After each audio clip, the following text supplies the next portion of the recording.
Bismillahirrahmanirrahim. Assalamualaikum warahmatullahi wabarakatuh.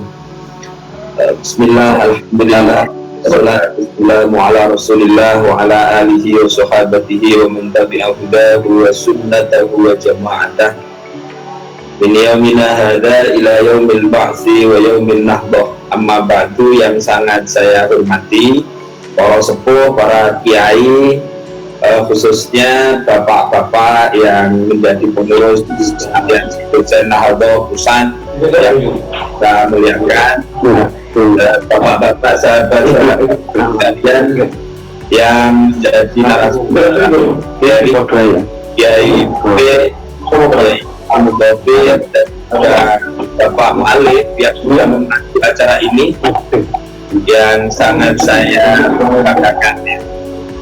Saya mungkin singkat untuk masalah syukur dan seterusnya. Saya ikut dengan para kiai yang sudah langsung kepada materi yang memang malam ini kita diskusikan dan kita obrolkan, dan mudah-mudahan juga ini sebagai salah satu wahana kita tabarruk kepada Al-Quran dan kita akhirnya diberi Al-Quran. Alhamdulillah. Begini, saya mulai dari Pak Malik ya. Saya mulai dari Al-Quran diturunkan di bulan Ramadan, Syahrul Ramadan alladzi unzila fihi Al-Quran. Saya membaca beberapa literatur. Salah satu yang menarik saya temukan ketika saya membaca tafsirnya Simbah Kiai Haji Sholeh Darat. Mbah Sholeh Darat itu gurunya Mbah Hasyim Asy'ari, juga gurunya Mbah Kiai Ahmad Dahlan, dan beliau meninggal atau wafat di Semarang itu, tapi kelahiran Jepara dulu. Beliau menulis tafsir namanya Faidul Rahman, berbahasa Jawa, dan ketika itu saya tertarik ketika membaca ulasan rahasia kenapa Al-Quran itu diturunkan Allah Subhanahu wa Ta'ala di bulan Ramadan. Beliau menyampaikan bahwa bulan Ramadan itu adalah bulan yang terpilih. Bulan Ramadan di dalamnya diwajibkan puasa, sehingga orang beriman yang berpuasa itu diharapkan sanggup menerima haqaiqul Quran. Artinya mereka harus sanggup membangun moralitas dan akhlak sebagaimana moralitas yang ada di dalam Al-Quran. Itulah kenapa rahasia Al-Quran itu diturunkan oleh Allah Subhanahu wa Ta'ala di bulan Ramadan. Saya mulai dari situ. Kemudian diskusi ini menjadi akan kita kembangkan ke dalam ini, bahwa Al-Quran itu kan memang mukjizat terbesarnya Kanjeng Nabi Muhammad SAW.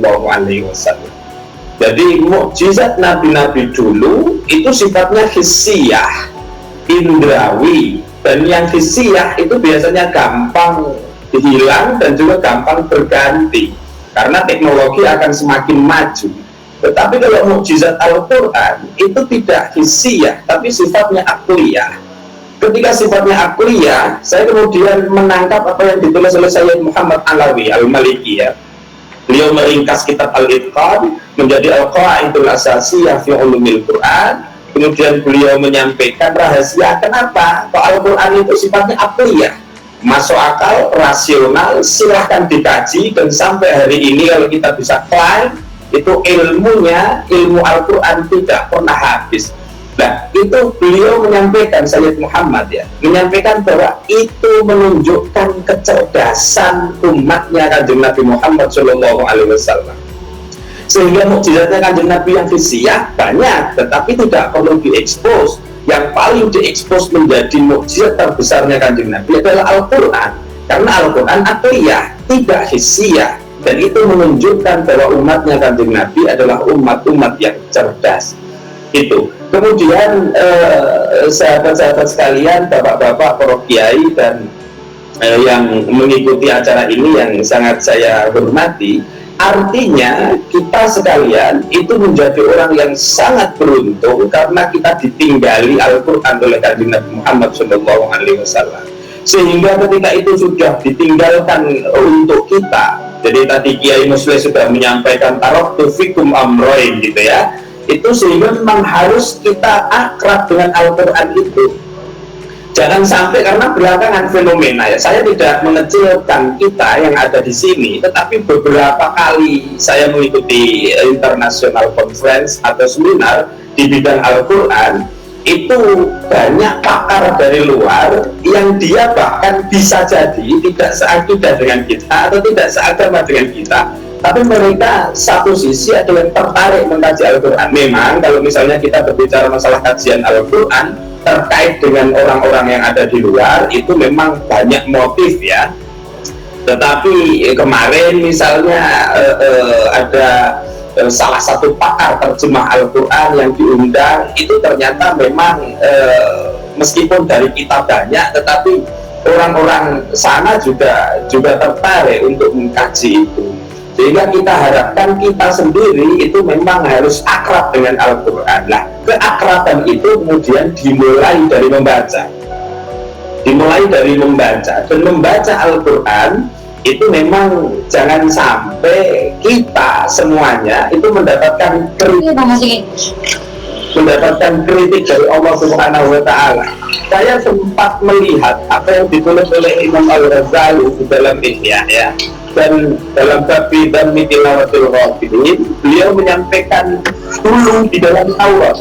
Ini dijelaskan oleh Imam Al-Ghazali dalam tradisi Al-Islam di dalam Taurat itu. Di dalam Taurat beliau menyampaikan Taurat, dan ini nanti bisa kita kontekskan ketika kita memang harus bermuhasabah tentang baca Al-Quran ini.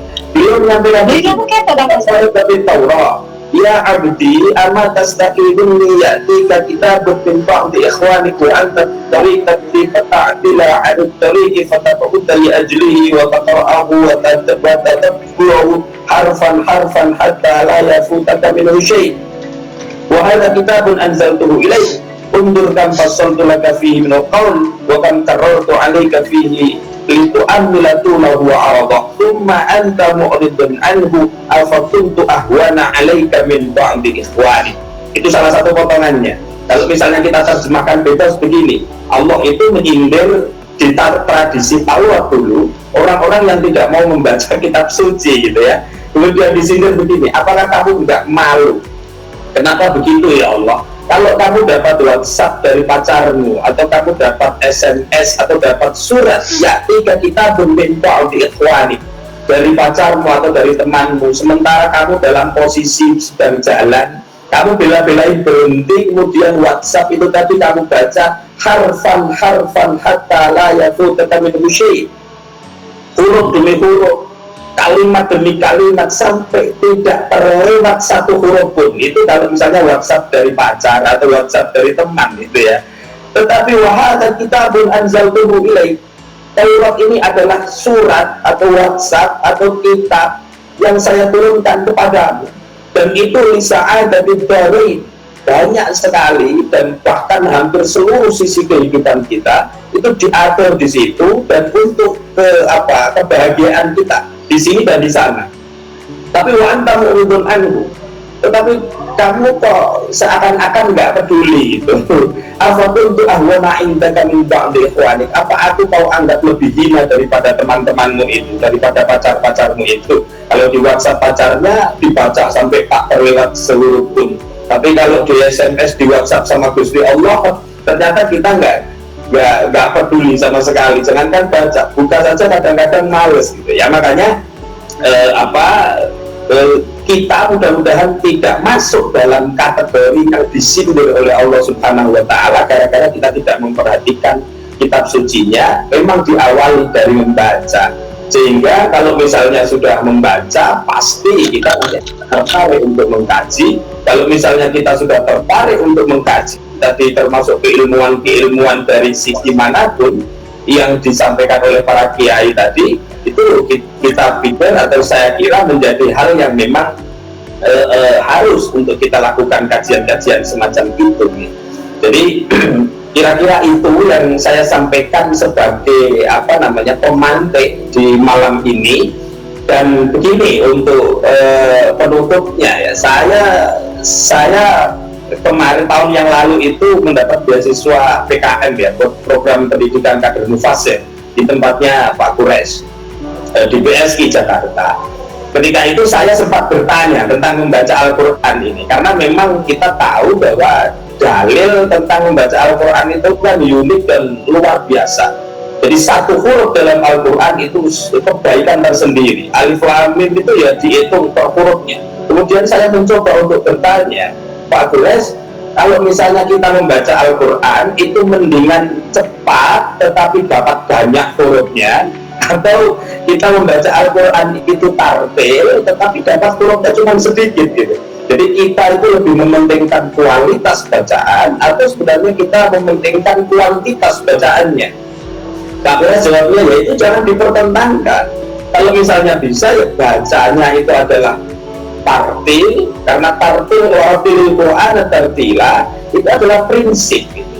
Tetapi kualitas bacaan itu menjadi sangat penting, dan bahkan beliau menyarankan supaya membaca, dalam proses membaca itu sekaligus proses tafhim, proses memahami, sehingga kita tidak memburu hatam, tetapi memang bagaimana kualitas bacaan itu menjadi baik. Dan yang kedua, di dalam proses pembacaan itu sekaligus juga ada proses tafhim di dalamnya.